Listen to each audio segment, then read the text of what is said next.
సంవత్సరాల తరబడి ఎన్ని మందులు వాడినా మీ మోకాల నొప్పులు తగ్గట్లేదా? ప్రాణ పెయిన్ క్లినిక్ లో అత్యాధునిక చికిత్స. నమస్తే, welcome to Suman TV. Hernia అంటే ఏంటి? హెర్నియాలోనే ఎటువంటి సిమ్టమ్స్ మనకు కనిపిస్తాయి? ఆడవారిలోనే హెర్నియా సమస్య ఎక్కువగా వస్తుందా? సర్జరీ చేసిన తర్వాత కూడా మళ్ళీ వచ్చే అవకాశం ఎంతవరకు ఉంటుంది? ఈ విషయాలపై అవగాహన కల్పించేందుకు మనతో పాటు ఉన్నారు గ్యాస్ట్రోఎంట్రాలజిస్ట్ డాక్టర్ ఆనంద్ కుమార్ గారు from Ananya hospital, Kukatpally. Hello sir. నమస్తే. సార్, హెర్నియా సో అంటే ఏంటో ఫస్ట్ ఎక్స్ప్లెయిన్ చేస్తారా? హెర్నియా అంటే బేసిక్గా మనకు డిఫెక్ట్ అండి. మన ఆంటీరియర్ అబ్డామినల్ వాల్ అంటే ఏముంటుందో బాడీలో ఎక్కడైనా రావచ్చు. మెయిన్ మనకు సర్జరీస్కి రిలేటెడ్ హెర్నియాస్ అంటే అబ్డామినల్ హెర్నియాస్ అంటాం. దాంట్లో కామన్ గజ్జల్లో వచ్చే హెర్నియాస్, ఇంగ్వెనల్ హెర్నియాస్ అంటాం. ఇలా మనకు ఇంగ్వెనల్ రీజన్ అంటాం. మోస్ట్ కామన్ బై బర్తే కొందరికి వస్తాయి, అంటే కంజనైటల్ హెర్నియాస్ అంటాం. మనకు వాల్లో అబ్డామినల్ వాల్లో గ్యాప్ ఉంటుంది. ఆ గ్యాప్ లోపల నుంచి ఇంటెస్టైన్స్ బయటకు వచ్చేదాన్ని హెర్నియా అంటాం. It is an abnormal opening ఎక్కడ ఉంటుందో. నార్మల్గా మనకు గ్రాయిన్ రీజన్లో గజ్జల్లో ఓపెనింగ్స్ ఉంటాయి. అంటే మేల్స్లో టెస్టిస్ కిందకి పుట్టుతూ కిందకి రావడము, ట్రావెలింగ్ దీనికి ఒక ఓపెనింగ్ 1 సెంటీమీటర్ సైజ్ ఉంటుంది. అది పెద్దగా అయిందంట 1 సెంటీమీటర్ కన్నా ఎక్కువ ఎప్పుడైతుందో అప్పుడు మనకు ఇంటెస్టైన్స్ బయటకు వచ్చేయడానికి మొదలెడతాయి. అది కామన్. అది కాకుండా అంటే అడల్ట్స్లో ఏమిటంటే యూజువలీ కామన్ ఫీమేల్స్లో. అంటే majority of the women, young ఉమెన్స్కి సిజేరియన్స్ లేదా హిస్టరెక్టమీస్ ఏదో పాతకాలంలో ఓపెన్ సర్జరీస్ జరుగుతుంది. అప్పుడు మనకు ఈ మధ్యలో హెర్నియా వచ్చే ఛాన్సెస్ ఉంటుంది. సో కామన్ ఇన్ ఫీమేల్స్ డెఫినెట్గా. లేడీస్లో చాలా కామన్. ప్రీవియస్ ఆపరేటెడ్ సైట్లో కుట్లు లూజ్ అయ్యి చిన్న అయిపోయి ఓన్లీ స్కిన్ మాత్రం హీల్ అయి ఉంటుంది. మధ్యలో లోపల ఆ కుట్లు లూజ్ అయిపోయి ఇంటెస్టైన్స్ బయటకు వస్తుంటాయి. దాన్ని ఇన్సిషనల్ హెర్నియా అంటాం. అదే కాకుండా బుడ్డు చుట్టుపక్కన అంబులికల్ హెర్నియా అంటాం. మనకు పుట్టినప్పటి నుంచినే కొందరికి అంబులికస్ థిన్ అవుట్ అయి ఉంటుంది. అందరూ అనేది సరిగా కట్ చేయలేదు బొడ్డుని అంటే చాలా ఆలోచిస్తారు. బట్ అది ఫెమిలియల్, అంటే ఫ్యామిలీలో కొందరికి ఉంటుంది. సో అంబులికస్ కొంత థిన్ అవుట్ ఉంటుంది కాబట్టి దీని గ్యాపే కాబట్టి.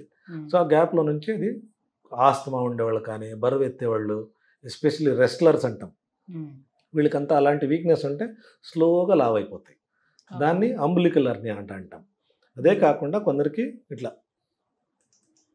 ఇవి హెర్నియాస్ చూసుకుంటే ఇది అంబులికస్, అది గ్యాప్లో నుంచి ఇంటెస్టైన్ బయటకు వస్తుంది. ఇది ఇంగ్వెనల్ హెర్నియా అంటాం.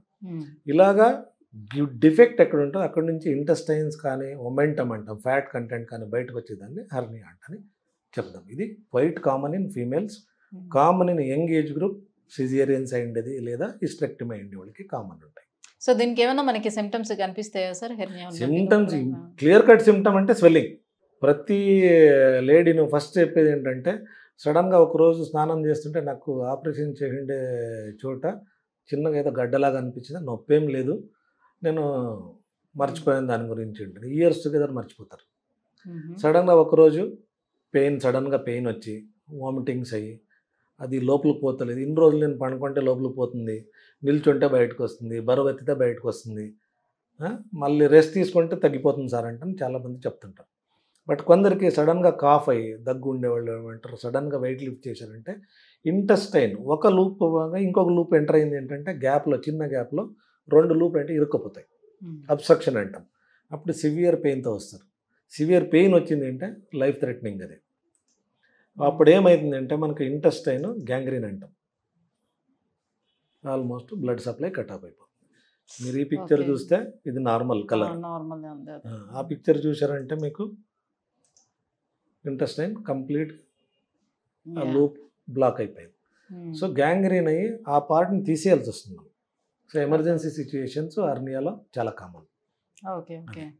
సో ఇప్పుడు దీనికి మీరు ట్రీట్మెంట్ ఏదైతే సర్జరీ అయితే చేస్తూ ఉంటారో అందులో ఓపెన్ సర్జరీకి లాప్రోస్కోపీ సర్జరీకి ఏంటి డిఫరెన్స్, ఎట్లా ఉంటుంది? డిఫరెన్స్ అంటే ఓపెన్ సర్జరీలో మనము ఇక్కడ ఓపెన్ చేసేసుకొని దీన్ని ఇంటెస్టైన్స్ లోపలికి పంపించి దీన్ని క్లోజ్ చేస్తామండి. గ్యాప్ ఏముంటుంది దాన్ని క్లోజ్ చేసి దానిపైన మెష్ పెడతాం. లాప్రోస్కోపీలో ఏమంటే ఇక్కడ నుంచి కెమెరా పాస్ చేసేసి అది ఒక పిక్చర్ చూపిస్తుంది.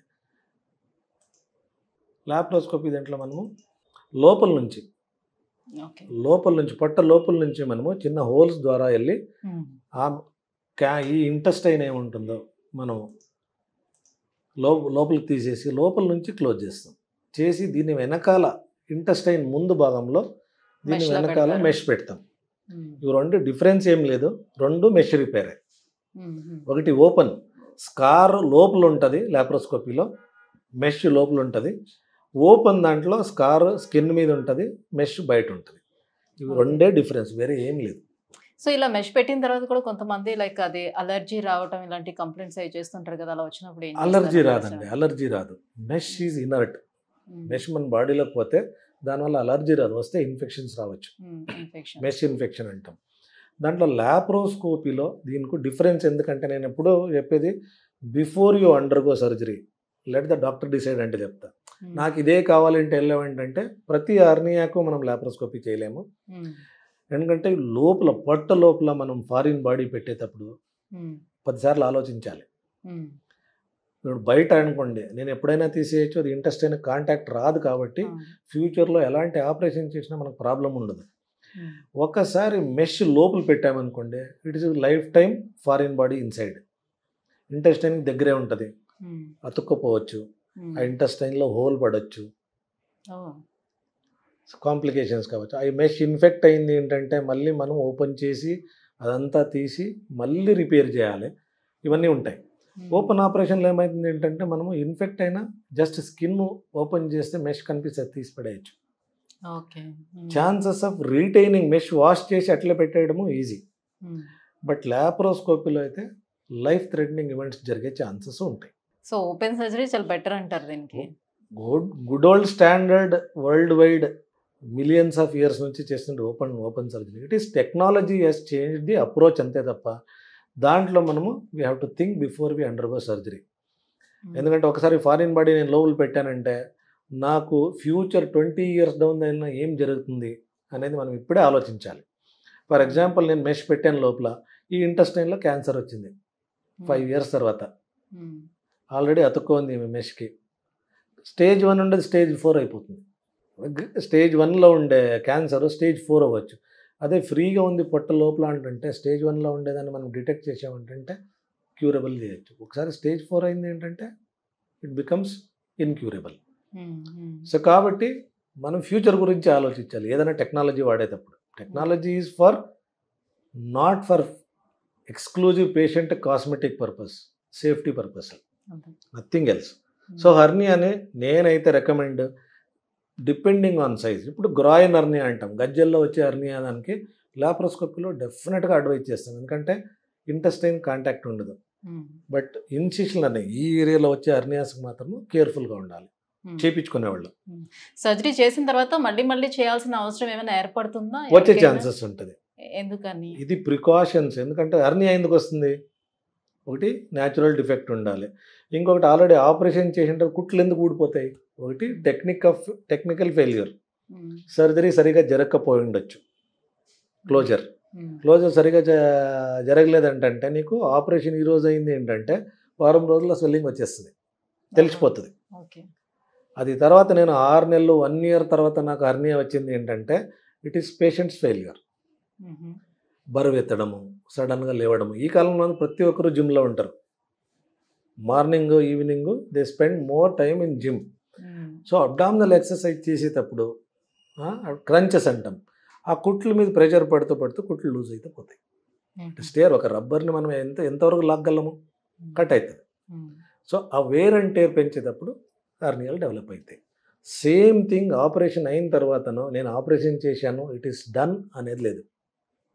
So after surgery post precautions you have to be very care, అంటే చాలా కేర్ఫుల్గా ఉండాలి. ఇప్పుడు ఆస్తమా ఉంది, నాకు ట్రీట్మెంట్ తీసుకోవాలి. నేను ప్రతి ఒక్కరికి ఒక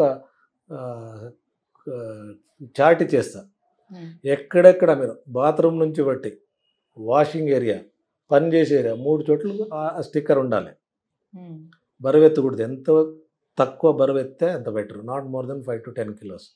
సడన్గా బకెట్లు ఎత్తడము, లేదా బియ్యం బస్తాలు 25 kilos లాంటి బస్తాలు ఎత్తుకుపోవడము, గ్యాస్ సిలిండర్స్ ఎత్తుకుపోవడము, ఇలాంటివి చేశారు అంటే డెఫినెట్గా హర్నియా వాపస్ వచ్చే ఛాన్సెస్ ఉంటుంది.